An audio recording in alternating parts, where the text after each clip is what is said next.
Hello and welcome back to Being Significant. I am Rohit and I welcome you all to this third episode of Excel tutorial series. So in the last episode, we learned about autofilling and we are going a step further from it, and we'll use that particular application to try to do or apply it in doing even a little more complex thing. So again, there's the same sheet which I've shared over in the description. I have given the link for you so you all can open it up and start practicing along with me. Okay, so now we've learned about copy and pasting in the first episode, insert and delete and all that.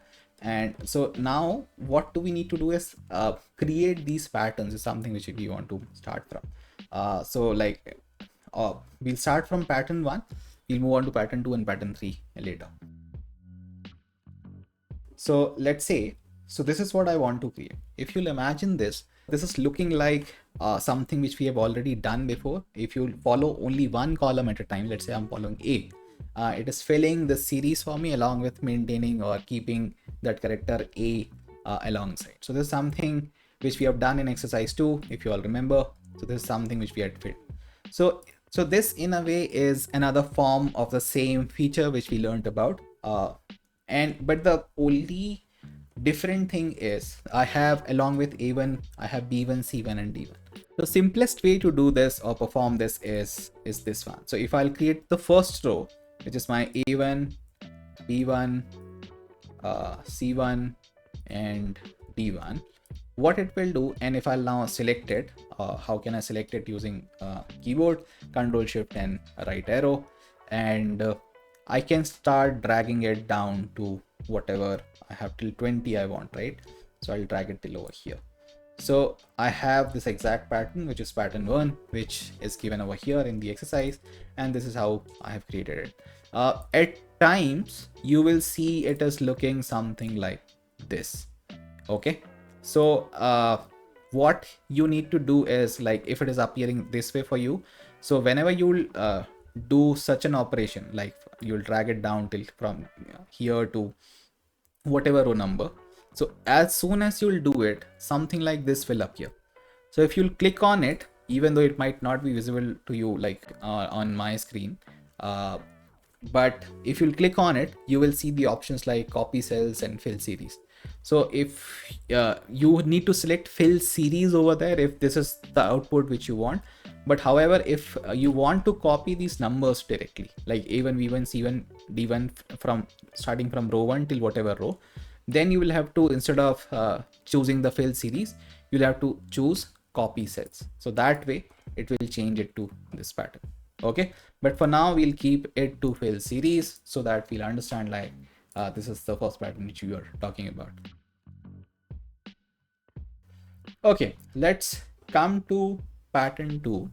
It is asking me, like, you maintain this pattern, which is my A1, B1, C1, D1, but also bring in these additional columns in between. Okay, so let's say I have this pattern with me, but I want to have all A's just after this column, my R column, then all B's after column S, all C's after column T, and all D's after column U. So how do I do it? My very first thing would be to insert a blank cell over here. So for that, I'll select the column next to the column where I want to insert this new column. So after R, I want to insert this new column which has all A's. So I'll select the next column, which is my S1. I'll right click on it and I'll click on this insert. Okay, as soon as I'll do it, it will produce what? A blank column like this for me. Okay, and then what I can do, simply I can put A over here and I can drag it to whatever number which is there. Okay, by the way, there's another simpler way of pasting it to the last point. If I'll simply click on this dot, it will fill it for me to the last data points which are available right next to the columns which are next to each other.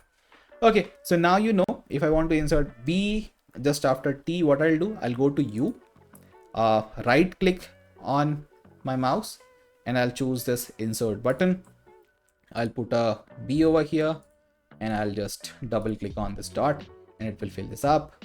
Similar way, I want to have C here, insert, put C, and then I'll double click on this And finally, after my D1, I want to have D, all Ds, then select this, and this is done. So this is exactly how I've created what I've been asked to create a pattern like. Now it is asking me to delete the even rows. Okay, so this is my entire data and it is asking me to delete the even rows. How do I do it? So let's see. So one way, direct way to do it is select these even rows manually. So if like this is all these 2, 4, 6 are my even rows, what I can do, I can keep holding control on my keyboard and I can start selecting these. So first I'll go to my first row, whichever is the even one. Then I'll start to keep holding control and clicking on every even number of row. Okay, so this is how I can do it. 16 and then 18 and then 20. And what I can do now, I can right click anywhere over here to the row number and I can just simply click on delete. Okay, and you will observe like it has deleted all my even rows, and what I have now is all the odd ones. Okay, so I'll do an undo on this because this is a little tedious for us to understand and even operate with.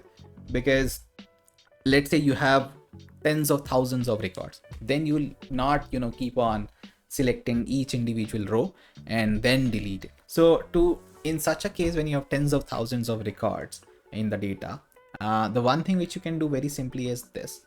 So right now our entire data does not have a header. When I'm saying header, I mean meaning to say like it does not have a name for each column.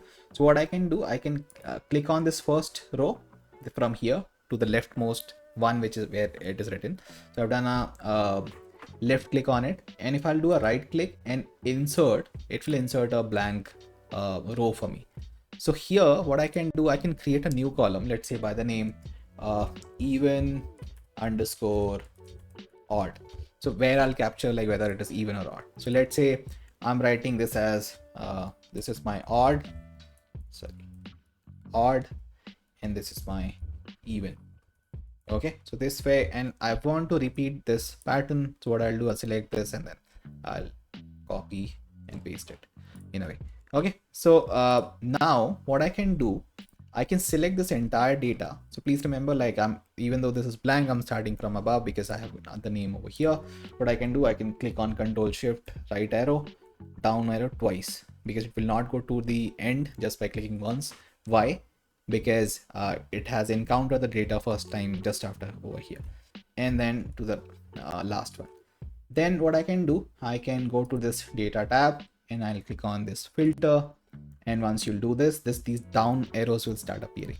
Okay, what I can do, I can click on this down arrow and select all the even ones, unselect this odd. Okay, it has all the even number of rows now. So after this, like when you have filtered the data, this is called filtering the data on a certain condition. So I filtered it on by selecting all the evens. What I'll do now, I'll select all of these directly now, and I'll do a right click, and it will ask me an option called delete row. It will tell me there's an option called delete row. If I'll click on it, it will delete the entire data. And now I can simply like go to this column which I had created, select this odd one, click on OK, and you will see my data is here. And now if you want, you can delete this first row which we had created as well. So it's the same thing. Go to this row number, right click and delete, and it will go. So this is my third pattern which I've gotten. I hope you now know how you can do it manually and even in an automated manner. So do practice this one and let me know how did it go for you. Thank you. See you in the next episode.